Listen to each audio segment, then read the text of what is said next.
Hello കൂട്ടുകാരെ, കണ്ടില്ലേ?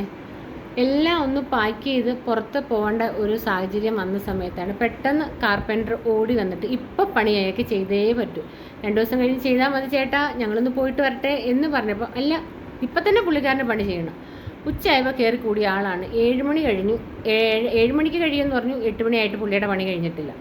പുള്ളി ആ പിന്നെ പെറുക്കി വെക്കുക, പിന്നെ എടുത്ത് തിരിച്ചകത്ത് വെക്കുക, ഇതൊക്കെ തന്നെ. കുറച്ചൊക്കെ പുള്ളിക്കാരനൊന്ന് എടുത്ത് വെച്ചു, പക്ഷേ എന്നാലും നമ്മുടെ കാര്യങ്ങളെല്ലാം നമ്മൾ തന്നെ താൻ ചെയ്തു വെക്കണ്ടേ.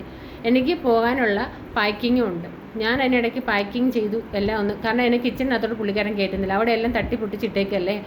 അപ്പോൾ പിന്നെ ഞാൻ അവസാനം പാക്കിങ് ഒരുവിധം ചെയ്തു. ഈ ചെയ്ത് വെച്ചേക്കുന്ന പാക്കിങ്ങിൽ നാളെ ഞാൻ തന്നെ തിരിച്ചിറക്കും, കാരണം എന്തൊക്കെ എവിടെയൊക്കെയാണ് വെച്ചേക്കുന്നത് എനിക്ക് ഒരു പിടിയില്ല, ഒരു ഐഡിയ ഇല്ല. നാളെ ഇതെല്ലാം തിരിച്ചിറക്കി ഞാൻ പിന്നെയും തിരിച്ച് പാക്ക് ചെയ്യും, എന്നിട്ടേ ഞാൻ പോകത്തുള്ളൂ. അപ്പോൾ പാക്കിങ് ഒരുവിധമായി. കിച്ചണിലെ സാധനങ്ങളെല്ലാം പുള്ളിക്കാരൻ തന്നെ ഒരുവിധം ഒന്ന് എങ്ങാണ്ടോട്ടൊക്കെ ആക്കി വെച്ച് തന്നു. ഇനി വന്നിട്ട് ഞാൻ അതെല്ലാം ചെയ്യാൻ നിൽക്കുന്നുള്ളൂ. പക്ഷേ സ്പൂണുകളുടെ അവസ്ഥ അതല്ല, സ്പൂണുകളൊക്കെ കറക്റ്റായിട്ട് എടുത്ത് വെച്ചില്ലെങ്കിൽ വരുമ്പോൾ നമ്മൾ തപ്പുമ്പോൾ കിട്ടത്തില്ല. അപ്പോൾ അത് കാരണം അതെല്ലാം ഞാൻ ഇപ്പം തന്നെ സെറ്റ് ചെയ്ത് വെച്ചിട്ടേ പോകത്തുള്ളൂ കേട്ടോ. എവിടെയെങ്കിലും പോകണമെന്നുണ്ടെങ്കിൽ ഇങ്ങനെയാണ്, എവിടെ പോകാനാണെങ്കിലും ഇങ്ങനെ തന്നെയാണ്. അപ്പോൾ നമുക്ക് അടുത്ത വിശേഷമായി കാണാം.